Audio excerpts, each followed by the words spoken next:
Amados hermanos, que tengan un buen día en el Señor. Este canal virtual de Estudio de las Epístolas tiene como propósito la edificación de los creyentes en Cristo Jesús que, en cualquier lugar, invocan el nombre de nuestro Señor y Salvador Jesucristo, a través del estudio sistemático de las epístolas de los apóstoles del Señor contenidas en el Nuevo Testamento. Deseamos compartir contigo las Escrituras tal como dice la carta a los Efesios capítulo 4, verso 12, a fin de perfeccionar a los santos para la obra del ministerio, para la edificación del cuerpo de Cristo. Que el Señor les bendiga ampliamente en este día.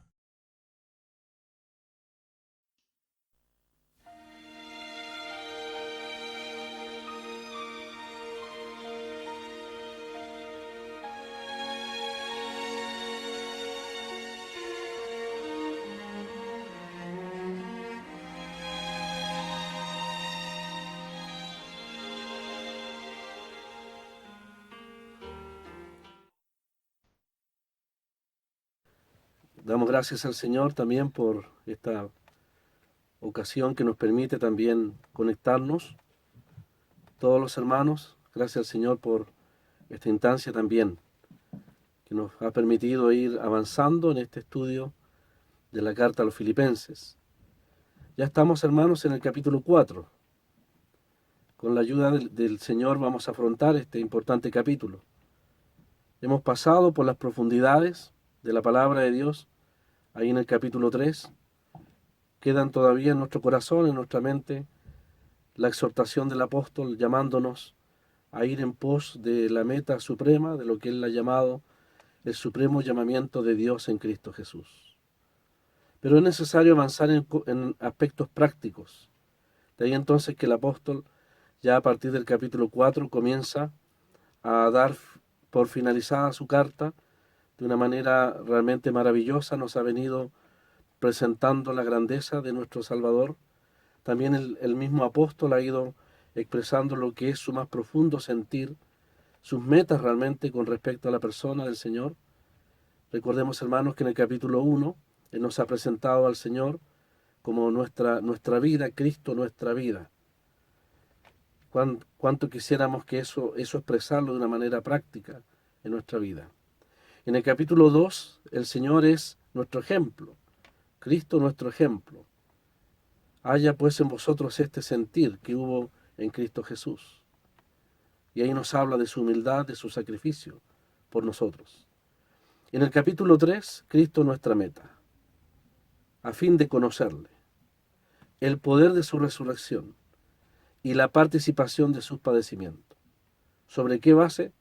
Sobre la base de nuestra identificación de ser conformados a su muerte. Gran meta, la más gloriosa de todas. Hemos dicho que todas las metas en la vida cristiana, aún en el servicio, están subordinadas a aquella. Lo que el apóstol Pablo presenta frente a nosotros, el premio del supremo llamamiento, ante la cual él prácticamente se extiende con todas las fuerzas espirituales que el Señor le concede para nunca renunciar, nunca apartarse, nunca dejar que su mente se desvíe tras otro propósito. En el cumplimiento de su apostolado, de su servicio al Señor, Él lo ha ido haciendo. Así que, hermanos, antes de seguir avanzando y considerar el capítulo 4, que nos habla del Señor como nuestro sustento, nuestra provisión permanente, vamos a leer entonces en el capítulo 4, verso 1 de Filipenses. Dice ahí la palabra: así que hermanos míos amados y deseados, gozo y corona mía, estad así firmes en el Señor, amados. Ruego a Evodia y a Síntique que sean de un mismo sentir en el Señor. Asimismo te ruego también a ti, compañero fiel, que ayudes a estas que combatieron juntamente conmigo en el Evangelio, con Clemente también, y los demás colaboradores míos, cuyos nombres están en el libro de la vida. Regocijaos en el Señor siempre. Otra vez digo, regocijaos. Vuestra gentileza sea conocida de todos los hombres. El Señor está cerca. Por nada estéis afanosos, si no sean conocidas vuestras peticiones delante de Dios, en toda oración y ruego, con acción de gracias. Y la paz de Dios, que sobrepasa todo entendimiento, guardará vuestros corazones y vuestros pensamientos en Cristo Jesús. Hasta aquí nomás esta porción. Vamos a guiarnos por la división de los títulos que tiene ahí la Reina Valera. Sabemos que Pablo sigue exhortándonos ahí a partir del capítulo 8. Vamos a ponerle un título, hermanos, para afrontar este capítulo. Podríamos llamarle la cercanía del Señor nos da confianza. Todo el capítulo 4, si bien es cierto, tiene que ver con el hecho de que Cristo es nuestro sustento, nuestra confianza. Creemos que el verso clave ahí es aquel en el cual el apóstol dice, todo lo puedo en Cristo que me fortalece. Ese es el verso 13, todo lo puedo en Cristo que me fortalece.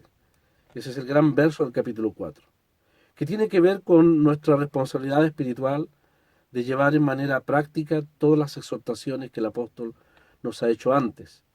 Pero también tiene que ver con un asunto sumamente práctico, a partir del verso 10 en adelante. Del verso 1 entonces al verso 9, podríamos decir, hermanos, que la cercanía del Señor nos da y nos debe dar confianza. En primer lugar, nos hace firmes, nos hace estar firmes en el verso 1. En el verso 2 y 3 nos ayuda en nuestras relaciones con los demás. La conciencia de la cercanía del Señor, cuando el apóstol dice, el Señor está cerca, ya sea en el sentido de su presencia cerca nuestro, o ya sea mirándolo proféticamente, su inminente venida por nosotros, en ambos sentidos, esta expresión, el Señor está cerca, nos ayuda necesariamente en nuestras relaciones con los demás. La verdad es que solemnemente la palabra nos va a volver a recordar el gran tema del capítulo 2 respecto a la necesidad de tratar de que nuestras relaciones entre los hermanos sean no solo pacíficas, sino en verdadera comunión en vista de la inminente venida del Señor y en vista de nuestro examen delante de su presencia. En el versículo 4, la cercanía del Señor nos hace regocijarnos. Y hemos sido testigos, hermanos, usted también lo puede verificar así, que esta ha sido la carta del gozo cristiano. Y no era de más, ¿no es cierto?, que el apóstol pudiese terminar este capítulo 4 con una doble exhortación a regocijarnos. Es interesante que la Biblia nos manda a regocijarnos, nos manda a regocijarnos. Es decir, vamos a ver que Dios no espera a que las circunstancias sean las ideales para que eso suceda. Es un mandamiento del Señor. Y por lo tanto, debe el corazón, el alma, la mente, como vamos a ver en el verso 6 y 7, el apóstol nos va a enseñar que la paz de Dios sí puede gobernar nuestros corazones, pero principalmente nuestros pensamientos, en esa paz que el Señor solo puede conceder. La paz va ligada con el gozo. Y por supuesto en el verso 4 el apóstol entonces nos va a decir, regocijaos en el Señor siempre. También, hermanos, la cercanía del Señor, mira, anticipando este bosquejo, la cercanía del Señor también nos ayuda a cómo reaccionar ante los demás, cuando dice, vuestra gentileza sea conocida de todos los hombres. Si el Señor está cerca, ya sea su presencia, como cuando citamos el texto congregacionalmente, donde están 2 o 3, o el hecho de que el Señor, en palabras del Antiguo Testamento, el ángel de Jehová acampa alrededor de los que le temen. Si la cercanía del Señor es real y vivimos en la conciencia de ella, por supuesto, eso nos va a significar pensar. El Señor también vigila, conoce nuestros pensamientos. De ahí entonces que el verso 6 y 7 es una exhortación, y del 8 al 9 también, a pensar en aquellas cosas que realmente agradan al Señor. Pablo entonces nos va a dar tema positivo para pensar.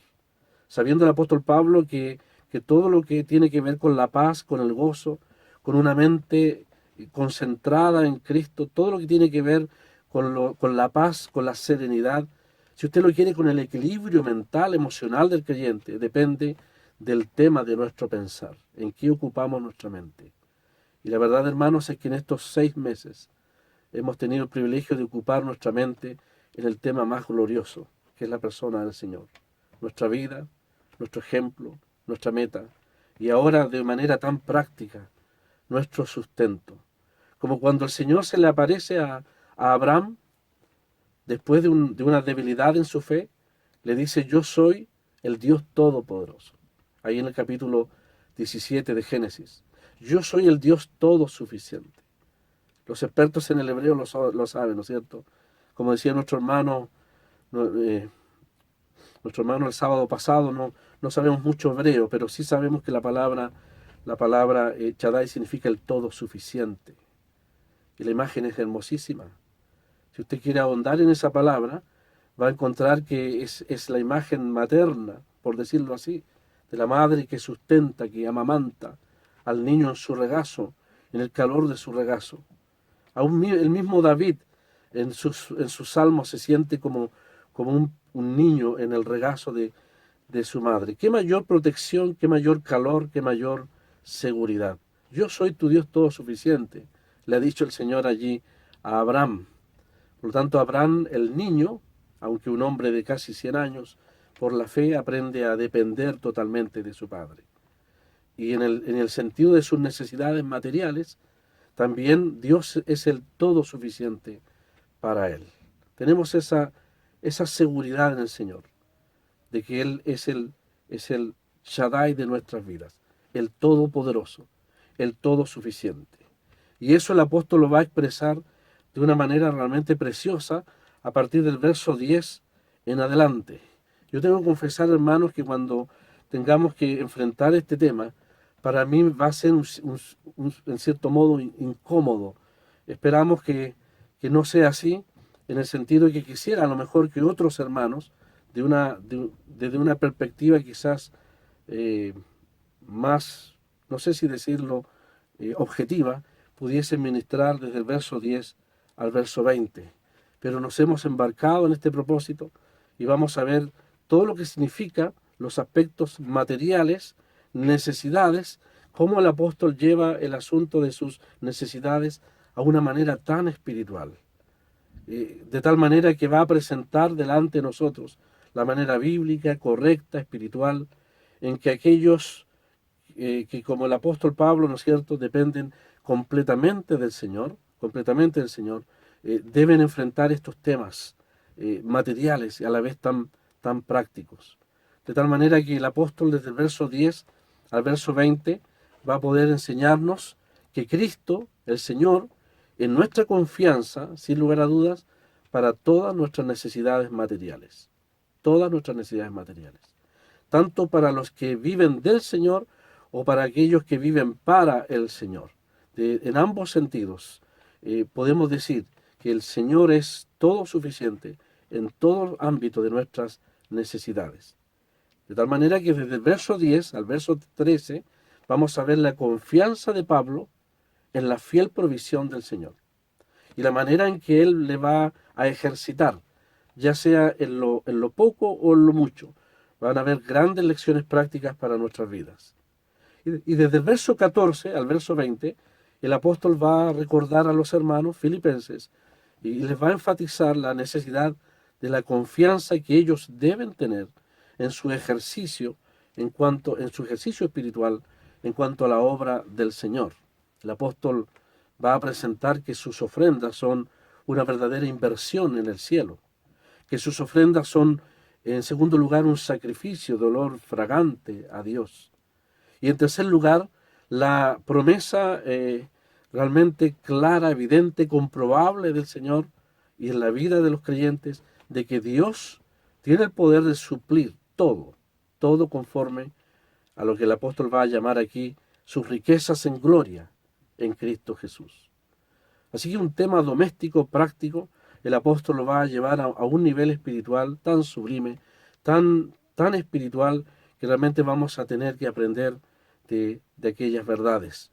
Y no hay duda, hermanos, que cuando lleguemos a ese momento, en este mes de agosto, muchos de nosotros vamos a ser testigos y vamos a recordar la manera en que el Señor ha sido tan fiel con nosotros desde el momento de nuestra conversión. Hay muchos hermanos que estoy mirando que tienen muchos años en el Señor y quizás pudiesen también tener la ocasión, ¿no es cierto?, si se pudiese dar, de dar testimonio de la fidelidad del Señor para con nosotros. No, Pablo tiene la mirada en el cielo, pero también los pies bien puestos en la tierra. Lo celestial, lo sublime, no está desconectado de las realidades espirituales de la vida cristiana.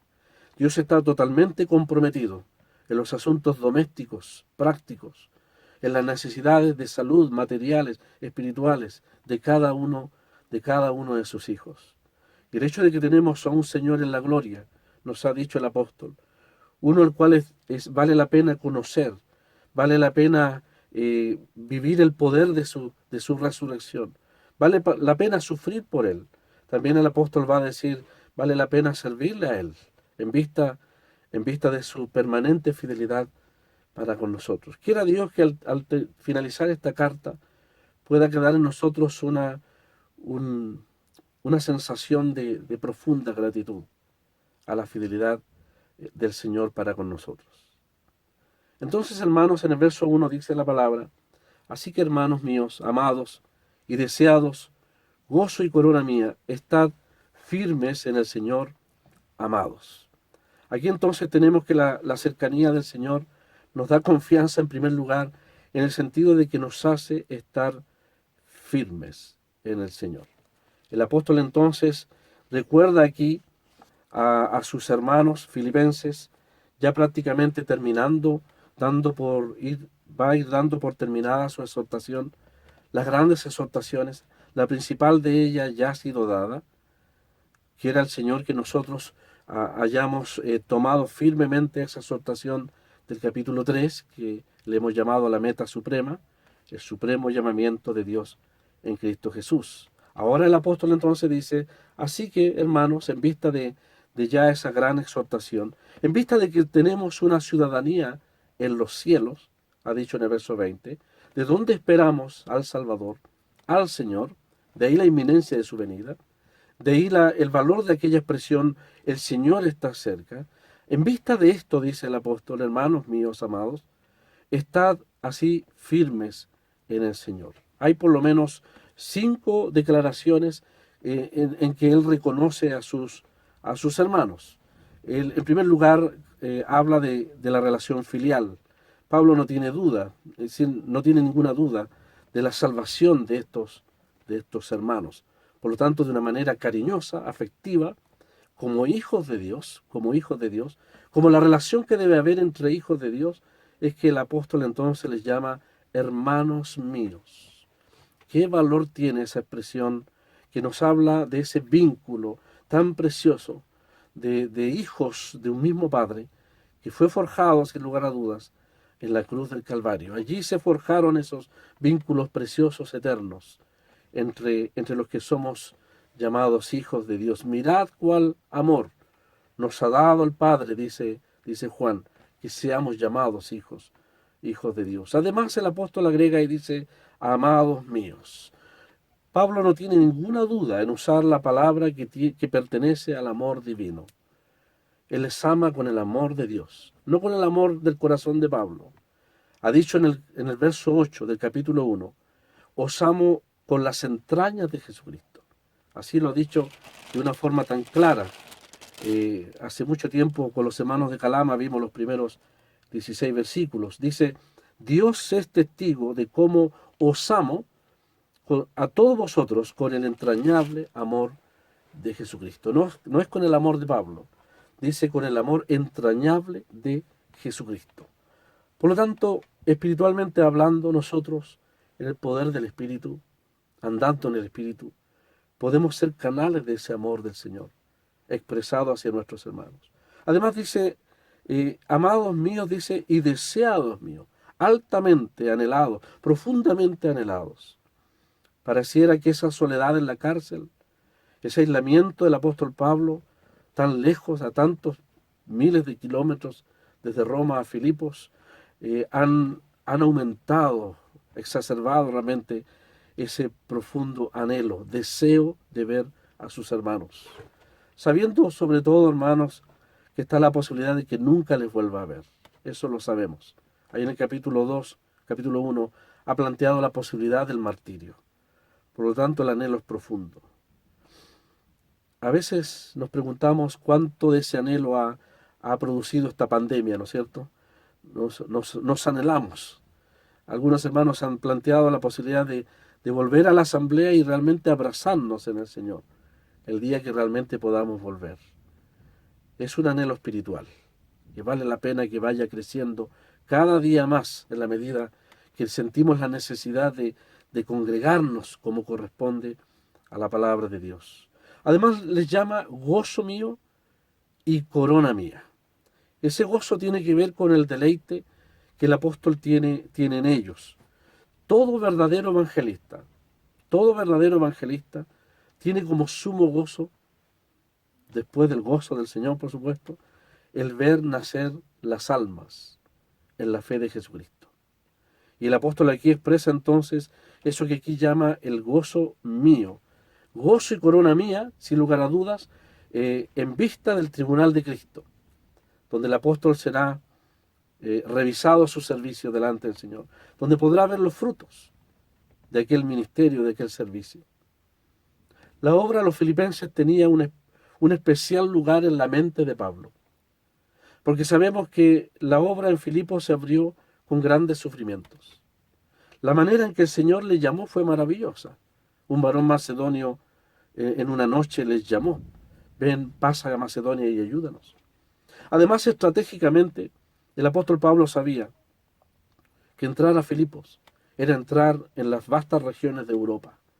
Atravesar el Helesponto, pasar de Turquía a Grecia, sería una gran conquista del Señor a través del Evangelio. Es por eso, hermanos, que los milagros, el Señor no escatimó milagros en Filipos. Si era necesario estremecer las bases, los cimientos de la ciudad, por causa del Evangelio lo iba a hacer.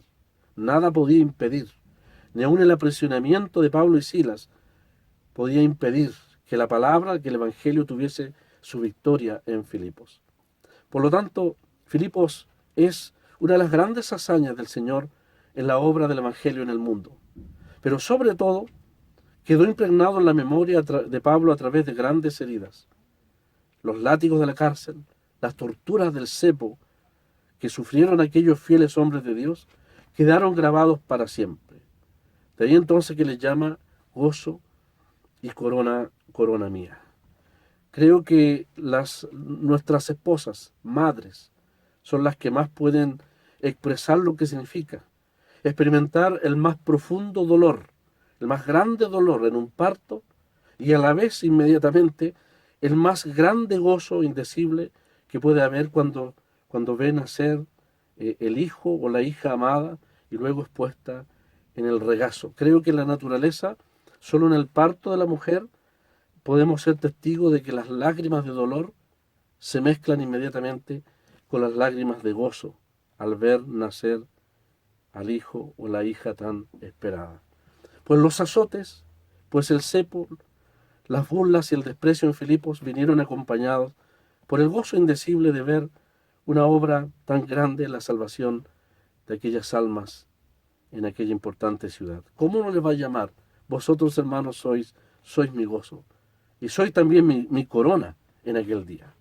La corona que se usaba, por supuesto, para los Juegos Olímpicos, donde el que corría, el que fielmente corría, y aquí tiene que ver con la carrera por la obra del Señor.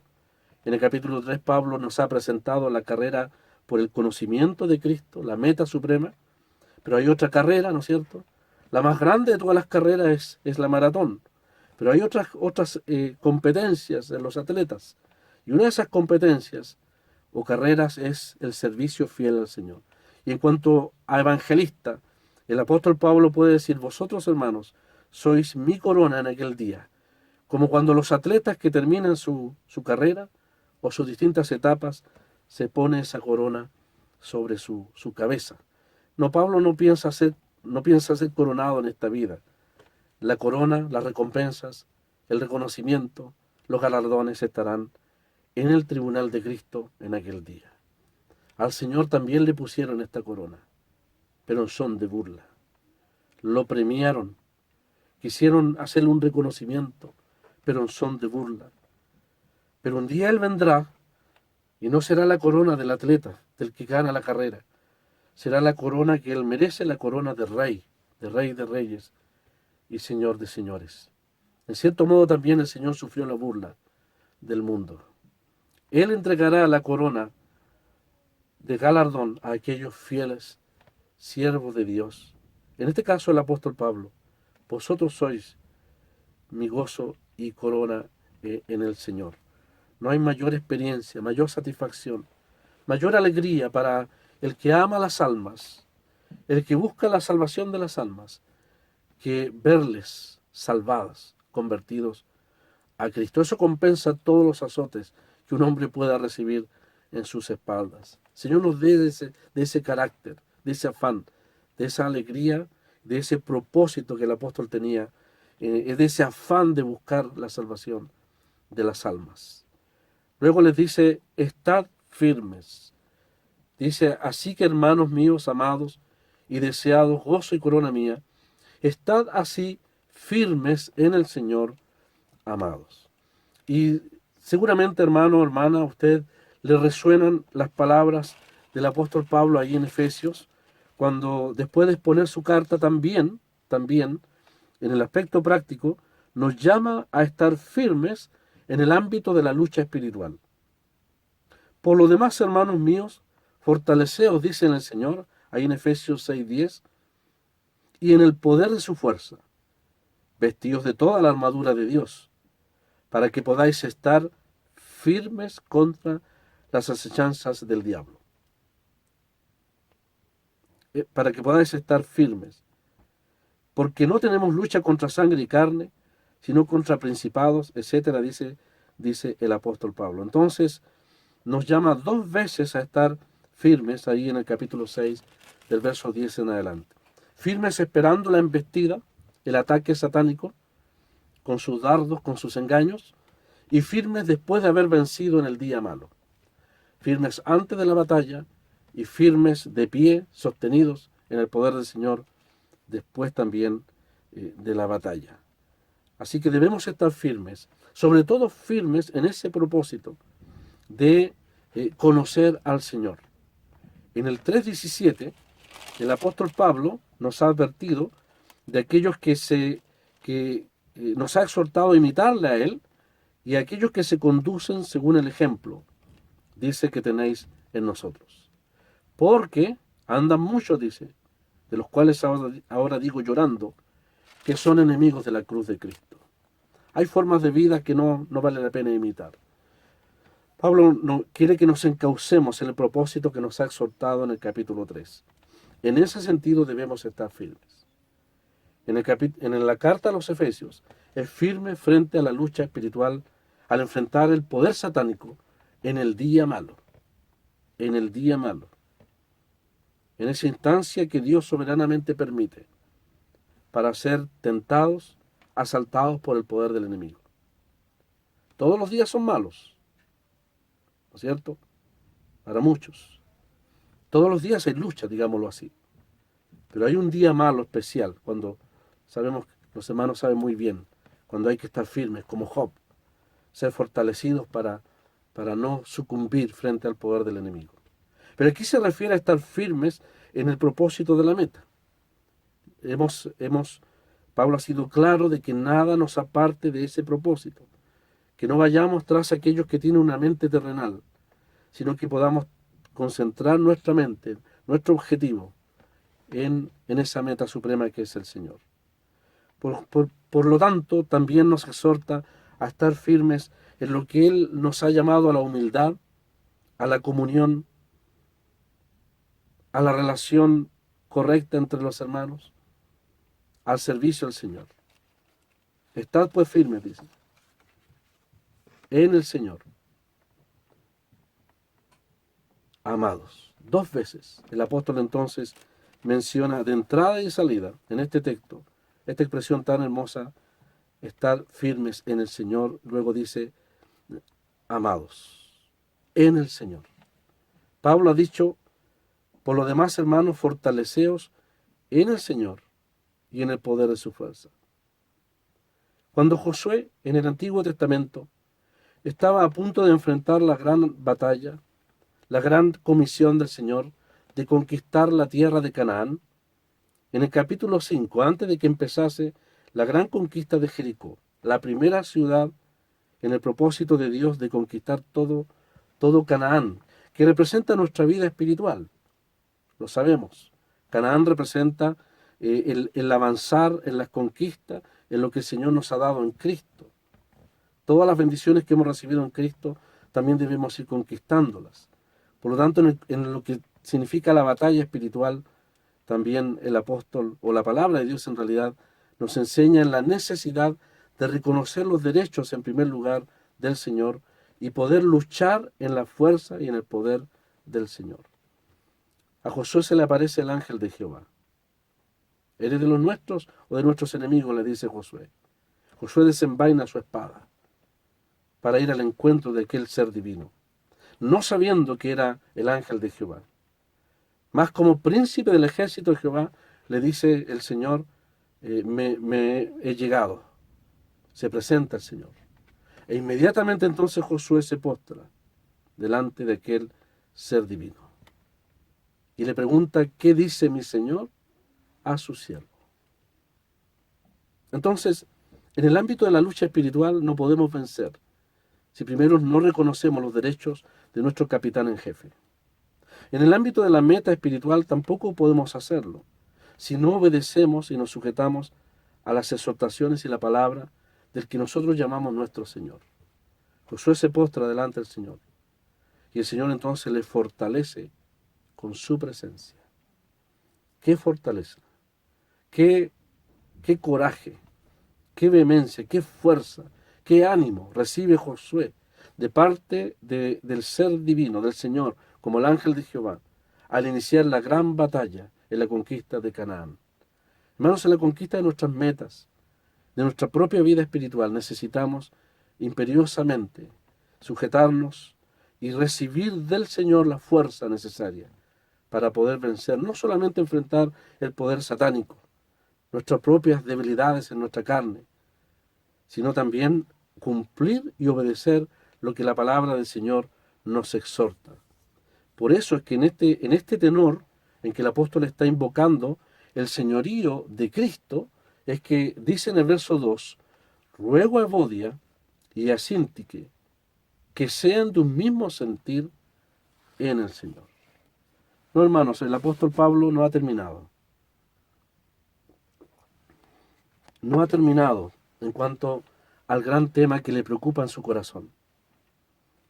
Sin lugar a dudas, él ha venido ya planteando desde el capítulo 2, ha venido preparando el terreno para poder enfrentar de manera directa, ya no implícitamente, sino explícitamente, esta situación que está en cierne, que está recién creciendo y que se puede transformar en un grave daño a la comunión, no solamente ya en el desacuerdo entre estas dos hermanas, que es evidente, sino en un grave daño en medio de la asamblea. Así que a pesar de que sucintamente, de una forma muy breve, lo menciona allí en el verso 2 y 3, podemos decir, hermanos, que el apóstol está rematando en cuanto a este importante tema de lo que tiene que ver con los desacuerdos lamentables entre los hermanos. En el ministerio del apóstol Pablo, seguramente en Filipos, muchos años atrás, estas dos mujeres, estas dos siervas del Señor, luchaban codo a codo en un mismo propósito. No hay duda que amaban al Señor con todo celo, con todo su corazón, y seguramente estuvieron dispuestos a enfrentar las aflicciones y tribulaciones que implicaba el fiel cometido del Evangelio. Trabajaron codo a codo frente a un hombre tan dotado como el apóstol Pablo. Ellas se dieron cuenta que valía la pena realmente dedicar el tiempo, invertir tiempo en una obra tan importante como es la proclamación del Evangelio. Pero lamentablemente ahí surge un desacuerdo. No dice la palabra qué es lo que es. Pero ya hemos estado más de 6 meses considerando esta carta. Y uno de los objetivos de esta carta, aparte de dar gracias por la permanente comunión práctica de los filipenses hacia el apóstol, está el hecho de que él quiere ver solucionado el desacuerdo entre estas dos preciosas y útiles y efectivas hermanas que en su tiempo fueron, como dice el apóstol, grandemente usados por el Señor. Por eso dice, ruego a Evodia, y aunque no lo dice aquí la Reina Valera, en el original lo dice claramente, ruego a Evodia, ruego a Síntique, dice el apóstol, para no hacer diferencia por ninguna de las dos, ruego a Evodia, ruego a Síntique, dice, que sean en un mismo sentir en el Señor. El apóstol lo está usando, está haciendo la obra que el Espíritu Santo hace en nosotros, hermanos. Él les está exhortando. Es la misma palabra que tiene que ver con el Espíritu Santo. El Paracleto, de las pocas palabras que sabemos, que entendemos, en ese precioso Evangelio de Juan, el Señor nos envía un consolador, nos promete un Paracleto, un consolador, uno que nos exhorta, que nos alienta. ¿Por qué no decirlo, hermanos? A veces nos suplica, nos ruega a que obedezcamos su palabra. No es un mandamiento imperioso, sino que es un ruego que apela al corazón y sobre todo apela a la voluntad de estas dos hermanas. Hermanos, el Espíritu Santo ha venido rogando por más de 2 capítulos a ambas hermanas. Usted preguntará, bueno, ¿dónde está ese ruego? Explícitamente está aquí, pero implícitamente lo ha estado haciendo a partir del capítulo 2. Cuando el apóstol Pablo nos ha exhortado ya desde el capítulo 2 a ser de un mismo sentir, a no buscar nuestro propio enfoque, ¿no es cierto?, no buscando lo suyo propio. Y cuando nos ha puesto el ejemplo supremo de Cristo, en todo el capítulo 2 ahí, desde el verso 5 al 7, esa declaración sublime de su humillación, esa expresión tremenda de su sacrificio por nosotros, de su mentalidad humilde. Cuando el Espíritu Santo ha puesto en el corazón de Pablo palabras como hermanos míos, dice, ahora dice en ausencia, ocupaos en vuestra salvación con temor y temblor, etcétera, en la solución de esta dificultad, de este desacuerdo. El apóstol ha venido, el Espíritu Santo en realidad a través del apóstol, ha venido preparando el camino, el terreno. Esperamos que en el corazón de estas dos mujeres hayan contemplado la grandeza de la humillación del Señor, hayan visto la manera en que Él, siendo Dios, fue capaz de tomar forma de siervo, renunciar a sus propios derechos, renunciar a sus propios intereses y ocupar el lugar más bajo que ningún ser humano ha ocupado, que se humilló hasta la muerte y muerte de cruz, que pensó realmente en nosotros, que no merecíamos absolutamente nada. Pablo, de una manera implícita, ha puesto la más grande de todas las exhortaciones que encontramos en la Biblia. Y nos ha dicho, haya en vosotros este sentido.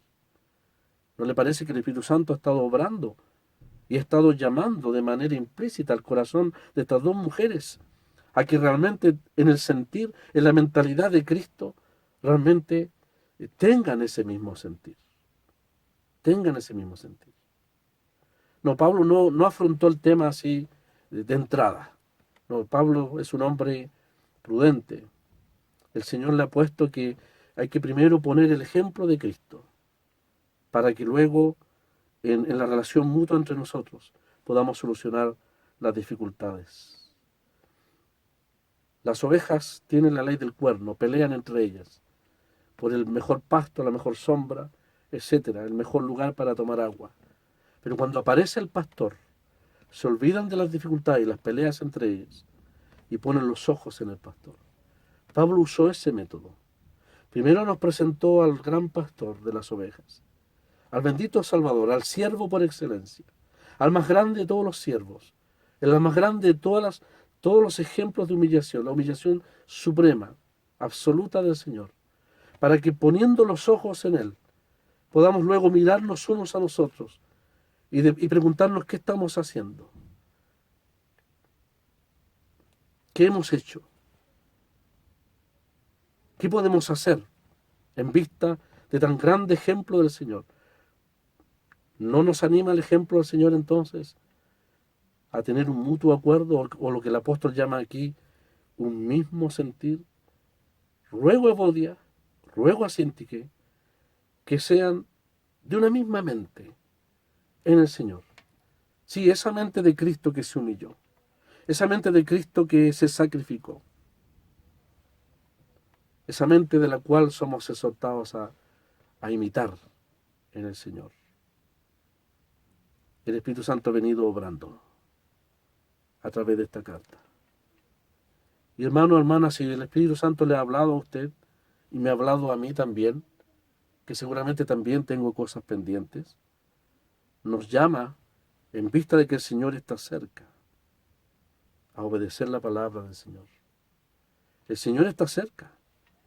La cercanía del Señor nos ayuda y debiera ayudarnos la conciencia de su cercanía, de su inminencia a buscarnos, o de su presencia en medio nuestro, debiera ayudarnos a despertar nuestra conciencia de la necesidad de esa buena relación de comunión con los demás.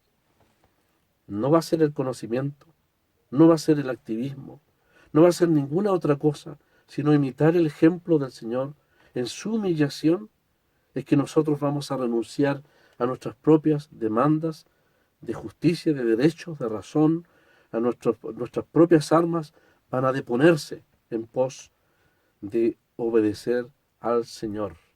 Porque un día tendremos que mirar al rostro del Señor. Y no sé si vamos a ser capaces, o si vamos a tener la valentía o la vergüenza de tener que mirar al rostro del Señor sin haber obedecido su palabra en este aspecto tan importante. Sí, entendemos que hay situaciones que parecen imposibles. En la medida de lo posible, estad en paz con todo, dice el apóstol. Pero en la medida que yo pueda hacer algo, hermano, hermana, no renuncie a la posibilidad de, si usted es una Evodia o una Síntique, si yo soy un Evodio o Síntique, tengo que solucionar aquellas situaciones. El Señor lo ordena a través de Pablo. Él nos ruega que seamos de un mismo sentir en el Señor. Las llama por sus preciosos nombres. Afortunada, ¿cierto? Grata. Hermosos nombres que tenían estas mujeres. Que sin lugar a dudas, cuando hemos dicho que ellas participaron en la obra evangelista allí en Filipos, iban afanadas buscando vecinos, vecinas, niños, niñas, en el ámbito que Dios ha dado, el ámbito precioso, imprescindible que Dios ha dado a las mujeres en la obra del Señor. Ellas eran tan fructíferas, dice el apóstol, pero lamentablemente no sabemos cuánto tiempo ha pasado. Estas dos siervas de Dios ya no están en ese mismo sentir. Esta palabra, hermanos, que sean de un mismo sentir en el Señor, esta palabra sentir ya la hemos visto varias veces en esta carta. Y alguien podría decir, bueno, el hermano Rodolfo está siendo muy majadero. La verdad es que no lo soy yo. La palabra menciona 5 veces esta expresión sentir de una misma mente. Hermanos, es el Espíritu de Dios el que está insistiendo. Y pareciera que cuando ya las cosas se nos olvidan, ya al filo del término de esta carta, nuevamente, el Espíritu de Dios nos recuerda esta importante palabra en las Escrituras. Cuando el apóstol Pablo nos ha dicho, completad mi gozo sintiendo lo mismo, teniendo el mismo amor, unánimes, sintiendo una misma cosa. Ahí está una misma mentalidad en cuanto a la comunión. En el 2.5 lo hemos reiterado, el ejemplo del Señor, el sentir de Cristo, de su humillación. Ahí en el 3.15 nos ha hablado de tener esa mentalidad, esa mente que tiene como meta ser como el Señor. Y finalmente en el 4.2, antes que esta carta termine, nos recuerda la importante necesidad de tener la misma mente, un mismo sentir en el Señor. Lo vamos a recordar entonces. Un mismo sentir en el Señor significa una mente humilde, una mente sumisa. un solo propósito de glorificar a Cristo aquí en la tierra, como estas dos damas lo tenían al principio de su fiel servicio al Señor. Un solo propósito de vivir solo para Él, de buscar que Él sea glorificado y no nosotros. Entonces, hermanos, es muy importante. La obra del Señor no se puede llevar a cabo si no hay un mismo sentir en el Señor. Satanás sabe perfectamente que al dividir la mentalidad de los hermanos es imposible ser eficaces en la obra del Señor.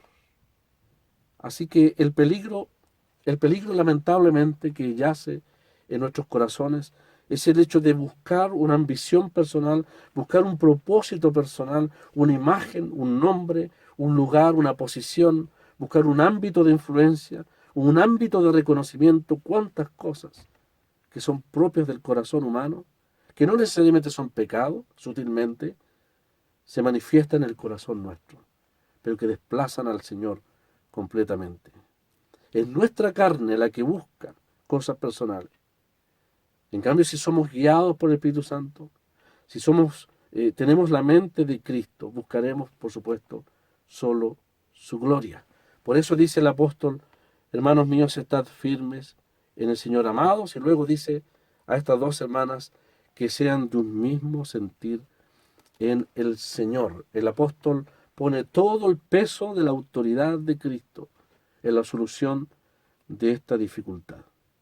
De tal manera entonces que el volvernos, el despertarnos a la conciencia de tan inminente ser, de tan inminente persona, la persona de nuestro Salvador, es que nosotros debiéramos reaccionar y poder temblar frente al hecho de tener que dar cuenta al Señor de nuestros actos, nuestras palabras, de lo que hicimos o lo que no hicimos estando aquí en la tierra. El apóstol entonces apela al señorío de Cristo. Es como cuando les dice ahí a los corintios, lamentablemente, una situación que se prolonga durante mucho tiempo ahí en Corinto. El apóstol Pablo también usa el nombre del Señor y les dice en el verso 10 del capítulo 1 de la primera a los Corintios: os ruego pues, hermanos, por el nombre de nuestro Señor Jesucristo, que habléis todos una misma cosa, que no haya entre vosotros divisiones, sino que estéis perfectamente unidos en una misma mente y en un mismo parecer.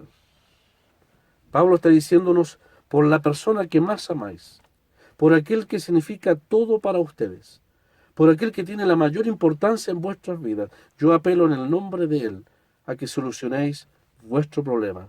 Bodie sintique, tened un mismo sentir por causa del Señor. No hay otro apelativo, no hay otra persona mayor en el universo a la cual apelar para la solución de esta dificultad. Por lo tanto, si los corintios no obedecieron al apóstol, ya no queda más que hacer, sino atenerse a las consecuencias y aquel día de enfrentar el nombre, el rostro del Señor. Pues si por la persona más importante, el mayor peso que la Escritura pueda poner, no somos capaces de temblar y hacer lo que el Señor nos dice, no queda otra apelación a la cual recurrir en la palabra de Dios. Asimismo, dice en el verso 3, te ruego a ti también, y hermanos, disculpen si me paso unos minutos, asimismo te ruego también a ti, compañero fiel, entendemos que es Epafrodito, que lleva la carta, que ayudes a estas que combatieron, que agonizaron, esa es la palabra, que agonizaron como verdaderas, como la lucha libre, agonizaron, dice, juntamente conmigo en el Evangelio, con Clemente también y los demás colaboradores míos, cuyos nombres están escritos en el libro de la vida. Y quizás por eso el verso 4 dice, regocijaos en el Señor siempre. Hermanos, si algo quita el gozo, son las dificultades entre los hermanos. La solución de las dificultades trae gozo en el ámbito de la asamblea, trae gozo en el corazón del creyente. Es cierto que el gozo no depende de las circunstancias. A veces hay enfermedades, dificultades, necesidades. Pero si hay algo que abruma el corazón del creyente, es tener dificultades con sus hermanos. Hay un regocijo pleno. El verso 4 parece una explosión de regocijo cuando efectivamente estas dos damas obedezcan la palabra del Señor y sean en un mismo sentir. Y cuando efectivamente Epafrodito, a quien el apóstol con su autoridad le encomienda ser un mediador, un pacificador entre ambas. Seguramente cuando se leyó la carta, Evodia y Síntique escucharon el nombre de Epafrodito. Entendieron que el apóstol estaba muy interesado en que él, compañero fiel, compañero mío, un hombre, como sabemos, Epafrodito, un hombre de mucha confianza en el Señor, sabrá, con la ayuda de Dios, poder mediar en esta solución entre los hermanos. De tal manera que cuando eso sea efectivo, habrá un gozo claro e indecible en medio del pueblo de Dios. Vamos a quedar hasta aquí. Dice, te ruego entonces, compañero fiel, entendemos que es Epafrodito, que ayudes, es decir, échanos una mano, Epafrodito, por favor, dice, échanos una ayuda a estas, tus hermanas, estas siervas de Dios que combatieron. Porque es triste, hermanos, saber o pensar que hermanos queden en el camino, ya no sirviendo al Señor, no siendo útiles al Señor. Cuando el Señor viene pronto, cuando hay tan poco tiempo que aprovechar, nadie debe quedar en el camino en el servicio del Señor. Hay mucho que hacer en el Señor, como para darnos el lujo de que hermanos o hermanas, por dificultades a veces que son netamente carnales, tengan que ser impedidos o impedidos. Y quiera Dios que no sea por orgullo propio, de poder servir fielmente al Señor antes que Él venga. Porque tanto ellas, dice, como Clemente y todos mis colaboradores están escritos en el libro de la vida, dice el apóstol Pablo. Ese es el alto privilegio que tenemos todos los hombres y mujeres, aún todos los que estamos conectados, de ser siervos, siervas de Dios, ciudadanos del cielo, inscritos en el registro civil del cielo, con un pasaporte que costó el precio de la sangre del Señor, y con el privilegio de servirles aquí, servir al Señor, como verdaderos extranjeros y peregrinos en esta tierra, con una única meta, que es conocerle, honrarle y por supuesto servirle en la proclamación del Evangelio. Así que, hermanos, dice, regocijaos en el Señor. Otra vez digo, regocijaos en el Señor siempre. Y esa palabra siempre la dejo para todos mis hermanos y también para mí.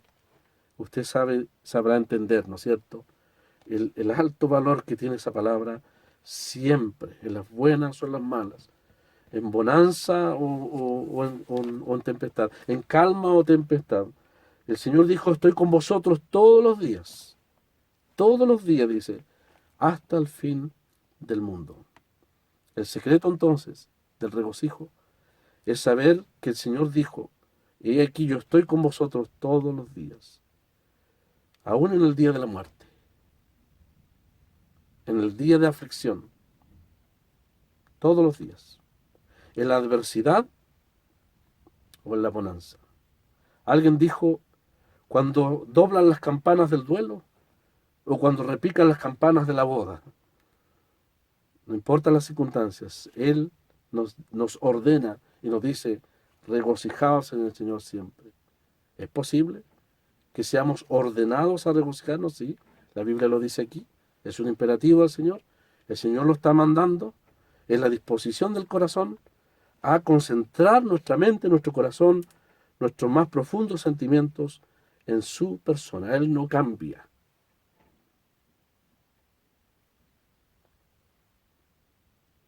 Las circunstancias no le cambian. ¿Acaso la Biblia no dice Jesucristo es el mismo ayer, hoy y por los siglos? Él no cambia. Las circunstancias no le cambian. Por lo tanto, nuestros corazones tan cambiantes pueden sujetarse, afirmarse en su persona que no cambia. Vamos a ver que Él no cambia ni aún en nuestras necesidades o aflicciones. Desde el verso 10 en adelante, Vamos a ser testigos de uno que no cambia, en pobreza o necesidad. Cuando el apóstol diga, sé vivir abundantemente o sé padecer necesidad, porque mi corazón, mi mente está puesta en uno que no cambia, o que las circunstancias no le van a cambiar jamás. Por lo tanto, mi más grande motivo de gozo o regocijo, dirá el apóstol, es en el Señor, en su persona, en su autoridad, en el hecho de su inminente venida. Hermanos, ¿por qué debemos regocijarnos siempre? Porque ese siempre es muy corto. Queda poco para la venida del Señor. Sí, es inminente, es cierto. Pero si usted piensa que queda poco, y es así, eso nos regocija. ¿Por qué? Porque dice el verso 5, el Señor está cerca. Así que no hay motivo para tristezas, para amarguras, que esta vida puede producir. Que nada nos quite ese gozo. ¿Se acuerda que hablábamos de aquel judío de apellido Frank, que en los campos de concentración dijo, nadie va a lograr que yo enfrente la muerte o la cámara de gas con dolor? Pueden hacer lo que quieran con mi cuerpo, pero en el ámbito de mi mente no van a poder amargarme ni la vida ni la muerte. ¿Sí? Un hombre inconverso que solo tenía lo que se llama el positivismo de este mundo. Pero nosotros tenemos al Señor. Tenemos a uno que puede cambiar las circunstancias y que es la gran razón de nuestro gozo. Poner la mente en Él, en su persona, es el gran motivo de regocijo. Así que hermano, usted que está enfermo, hermana, usted que está padeciendo necesidades, a lo mejor allí postrado en una cama, en una necesidad material, en una necesidad física, estas cosas nunca van a... El mundo está lleno de aflicciones, pero hay una cosa que no cambia, es el Señor, y podemos regocijarnos en ese hecho. Como Él está cerca, pongamos nuestra mente, nuestro corazón en Él, en su persona. En la medida que usted vaya detrás del conocimiento de Él como meta suprema, nadie le va a poder quitar ese gozo. Ni Satanás, ni el mundo con sus incertidumbres, ni menos la carne, porque la habremos de derrotar en el poder del Espíritu. La mente, dirá el apóstol Pablo, necesita de la paz. Necesitamos que nuestros corazones sean guardados. Y el primer ingrediente que nos da el apóstol es permitir. Déjate regocijar, regocíjate, dice. Es el mandamiento del Señor. Aunque las circunstancias digan todo lo contrario. No obedezca a las circunstancias. Mira al Señor. Mira su obra, mira su muerte, mira su amor por ti. Mira su grandeza, su poder y su inminente venida. Son los grandes motivos del gozo cristiano, que nadie podrá arrebatarnos. Si nosotros obedecemos y efectivamente nos regocijamos, y repite el apóstol Pablo, nos regocijamos nuevamente en la persona que más vale, que más valor tiene en nuestra vida, que es la persona del Señor. Que el Señor bendiga su palabra.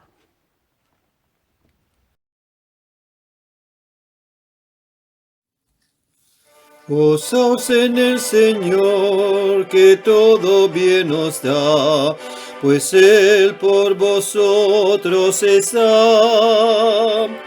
Redimidos por su sangre, ¿de qué tenéis temor, siendo Jesús el Redentor? Si Dios es por nosotros, si Dios es por nosotros, si Dios es por nosotros, ¿quién será en contra? ¿Quién? ¿Quién será en contra de nosotros?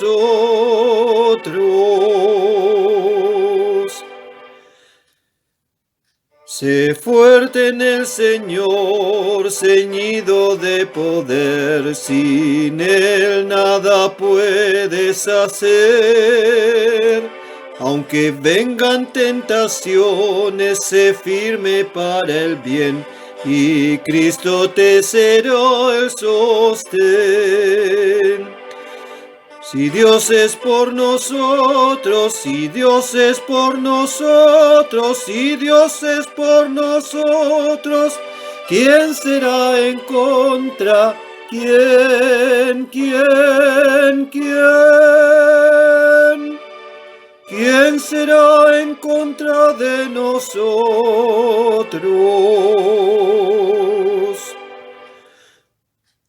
Confiad en el Señor, que su promesa es fiel, constante y segura cual Él.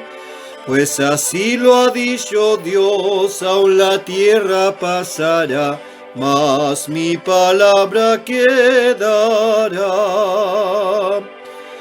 Si Dios es por nosotros, si Dios es por nosotros, si Dios es por nosotros, ¿quién será en contra?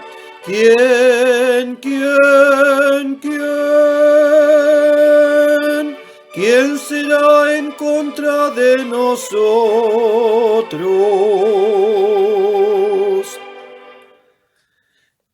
Estad en el Señor, gozaos en su bondad, en Él solo hay seguridad. De su mano arrebatar al que en Él confía ya, nunca jamás permitirá. Si Dios es por nosotros, si Dios es por nosotros, si Dios es por nosotros, ¿quién será en contra? ¿Quién? ¿Quién será en contra de nosotros?